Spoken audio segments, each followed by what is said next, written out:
Hello everyone, गेजन success point में आपका स्वागत है। बच्चों, आज हम एक क्वेश्चन करने जा रहे हैं जो किसी बच्चे ने पूछा है, उसको डाउट है। क्वेश्चन क्या है हमारा? ऐसे टाइप क्वेश्चन भी आ सकता है, ये 4 मार्क्स का क्वेश्चन भी आ सकता है। तो क्वेश्चन है, what do you understand by subscription of share? And last second part इसका है, difference between subscription and over subscription and under subscription. तो देखो, ये क्वेश्चन आपका जैसे कि आपको पता है अकाउंट में आपका ऐसे टाइप क्वेश्चन जो है 8 मार्क्स का आता है। तो ये क्वेश्चन जो है 4 मार्क्स का क्वेश्चन ये है और 4 मार्क्स का क्वेश्चन ये है। तो इसको हमें थ्योरी में किस तरीके से लिखना है वो मैं आपको बताती हूँ। मैंने जो थ्योरी ली है वो काफ़ी डिटेल में ली है, तो आप उसको शॉर्ट में भी करके लिख सकती हैं। तो नेक्स्ट हमारा देखो, ये स्टार्ट करते हैं हम क्वेश्चन। तो इसमें आपको लिखना होगा बच्चों ऐसे, जैसे कि आपको पता है अंशों का सार्वजनिक निगम, पब्लिक सब्सक्रिप्शन ऑफ शेयर, यही आपका सब्सक्रिप्शन ऑफ शेयर होता है। इसके ये मेथड है, 4 मेथड है।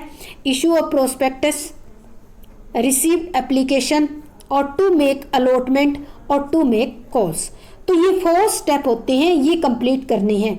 तो मैं तो आपको थोड़ा डिटेल में बताऊंगी, आप कोशिश करना इसको शॉर्ट में लिखने की, और बाकी मैं आपको शॉर्ट में भी कोशिश करूंगी, अंडरलाइन करूंगी, आपको उतना ही लिखना है। ठीक है, तो हम स्टार्ट करते हैं। सबसे पहला हमारा पॉइंट आता है इशू ऑफ प्रोस्पेक्टस। तो जनता को अंश खरीदने के लिए दिए गए निमंत्रण को परविवरण कहते हैं, और जनता को आवेदन करने के लिए आकाश करने के लिए उद्देश्य से परविवरण में कंपनी की व्यवसाय की लाभप्रदता, सुदृढ़ता, इसका वर्णन किया जाता है। ठीक है, क्या क्या बातें लिखी जाती है इसमें? कंपनी का नाम, पता, संचालकों के नाम, पते, उद्देश्य और निर्गमन जोखिम, ये सारी बातें इसके अंदर लिखी जाती है। अब देखो, प्रोस्पेक्टस देखने के बाद लोग क्या करेंगे? एप्लीकेशन, रिसीव एप्लीकेशन, कंपनी के पास क्या करेंगे? आवेदन पढ़ लेंगे, और पढ़ने के पश्चात जनता एक निर्धारित फार्म पर एप्लीकेशन जो है अमाउंट के साथ, एक एप्लीकेशन मनी के साथ जो है कंपनी के पास भेज देगी। ठीक है, एप्लीकेशन की मनी कितनी देनी है वो प्रोस्पेक्टस में लिखी होती है। ये कितने होने चाहिए? मिनिमम निर्गमन का 25% से कम नहीं होनी चाहिए। सेकंड जो है, to make allotment of share, अंशों का आवंटन करना। आवेदन पत्र प्राप्त करने के लिए निर्धारित की गई तिथि के बाद बैंक सभी आवेदन पत्रों को कंपनी के पास भेज देता है, और संचालक अंशों का आवंटन तब तक नहीं कर सकते जब तक कि जनता से पर विवरण में वर्णित न्यूनतम राशि प्राप्त न हो जाए। अब देखो, ये मिनिमम सब्सक्रिप्शन क्या होता है, थोड़ा ये देख लो। कंपनी अधिनियम 2013 की धारा 39A के अनुसार कोई भी कंपनी जनता को अपनी प्रतिभूतियों का आवंटन उस समय तक नहीं कर सकती जब तक कि पर विवरण में दी गई न्यूनतम राशि जो है सब्सक्राइब ना कर ली जाए। ठीक है, तो अब ये बात आती है कि ये न्यूनतम अभिदान की राशि है, इसका किस किस के लिए यूज करना चाहिए, ये एक अलग से क्वेश्चन बन जाता है। इस क्वेश्चन में आपको ये सारी डिटेल लिखने की जरूरत नहीं है। ठीक है, नेक्स्ट आपका आता है इसके अंदर कि इसको कैसे कैसे प्रयोग करना है, ये भी करने की जरूरत नहीं है, मैं थोड़ा सा कर देती हूँ, आप नोट करना है तो कर लो।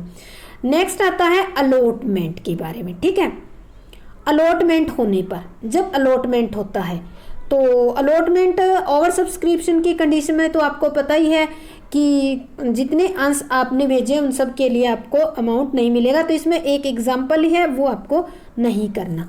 ठीक है, अब आते हैं अलॉटमेंट में क्या होता है। कंपनी जो है यहाँ थोड़ा सा बता देती हूँ, प्रत्येक आवंटी अलॉटी को उससे आवंटित किए गए अंशों के लिए प्रमाण पत्र जारी किया जाएगा, और आवश्यकता से अधिक अंशों के लिए आवेदन अगर मिलता है तो आवेदन किए गए अंशों के अनुपात में आवंटन किया जाएगा। आप इसमें इतना ही लिख सकते हो। नेक्स्ट है टू मेक कॉल, याचनाएं करना। आवंटन के बाद मांगी गई किस्त को याचना कहा जाता है। यदि कंपनी आवंटन तक सारी राशि नहीं मंगवाती है तो बाद में कॉल्स करके मंगवाती है।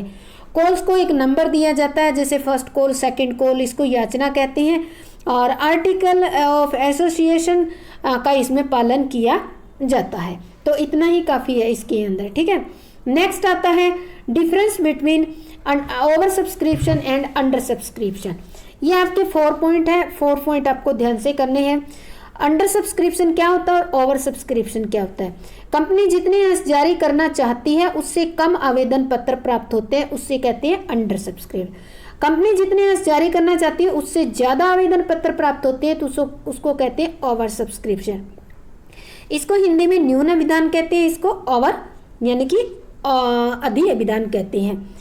ऐसी अवस्था में कंपनी एंट्री केवल याचित अंशों से ही करती है जितने कंपनी के पास एप्लीकेशन आती है, और ऐसी अवस्था में कंपनी एंट्री जितने कंपनी इशू करना चाहती है उतने से ही कर सकती है।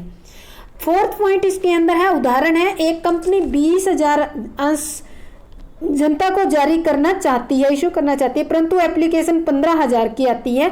तो देखो जारी करना कंपनी चाहती है 20,000, एप्लीकेशन आती है 15,000, तो इसको क्या कहेंगे, अंडर सब्सक्रिप्शन। कम आई है ना एप्लीकेशन, यानी कि एप्लीकेशन जितनी कंपनी इशू करना चाहती है उससे कम एप्लीकेशन आए तो अंडर और ज्यादा आए तो ओवर सब्सक्रिप्शन। उदाहरण के लिए ओवर सब्सक्रिप्शन में देखो, एक कंपनी 20,000 अंश जारी करना चाहती है परंतु आवेदन एप्लीकेशन 30,000 अंशों के लिए आती है, तो इसको क्या कहेंगे, 10,000 के लिए ज़्यादा एप्लीकेशन आई है तो उसको ओवर सब्सक्रिप्शन कहा जाता है। तो एक पॉइंट और भी बना सकते हो, जैसे कि अंडर सब्सक्रिप्शन में प्रोरेटा अलॉटमेंट की जरूरत नहीं पड़ती और ओवर सब्सक्रिप्शन में प्रोरेटा अलॉटमेंट किया जाता है। तो ये क्वेश्चन था एक आपका 8 मार्क्स का, किसी बच्चे ने ये पूछा था तो मैंने कोशिश की है ये बनाने की, तो आप देख लेना, इसको समझ लेना, कर लेना।